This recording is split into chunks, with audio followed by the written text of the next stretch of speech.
Morning. তো আমি আজকে একটা নতুন আপডেট নিয়ে এলাম যে নিজে ঘরোয়া কিভাবে নিজের স্কিনটাকে হালকা হলেও নিজের স্কিনটাকে কেয়ার করা যায়। তো বলবো ঘরোয়া পদ্ধতি বলতে হলুদ একটা বোঝায়, যেটা প্রাচীনকাল থেকে আমাদের স্কিন বলুন বা হেলথ বলুন বা কাটাছেঁড়া জায়গা বলুন, এই সব জায়গা থেকে নানাভাবে আমাদের উপকার করেছে। হলুদে প্রচুর পরিমাণে অ্যান্টিসেপটিক আছে, যেটা আমাদের স্কিন বা চারদিক থেকে আমাদের উপকার করে। তো এই হলুদ আপনি পারলে হলুদ একটু গুঁড়ো নিন বা হলুদ বাটা নিন। তো হলুদের মধ্যে একটু চাইলে একটু চালের গুঁড়ো নিতে পারেন। এটা দুটো মিক্স করে আপনি স্ক্রাবের মতো স্কিনে ব্যবহার করতে পারেন। তার মধ্যে যদি সামান্য একটু কাঁচা দুধ নেন তো খুবই ভালো হয়।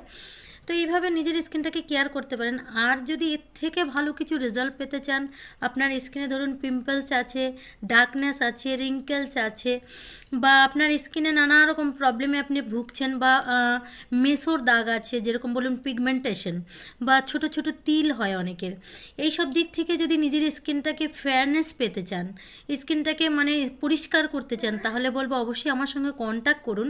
যে এমন কিছু জিনিস আছে যার মাধ্যমে আপনার ভিতর থেকে, আমাদের এই স্কিনের যে 7টা লেয়ার আছে, সেই লেয়ার ভিতর থেকে আপনার স্কিনটাকে পরিষ্কার করবে। প্লাস আপনার স্কিনে যেসব মেসো বা পিগমেন্টেশন বা নানা রকম তিল বা নানা রকম রিঙ্কেলসের সমস্যা আপনি ভুগছেন, তো সেখান থেকে বলবো 100% রেজাল্ট পাবেন।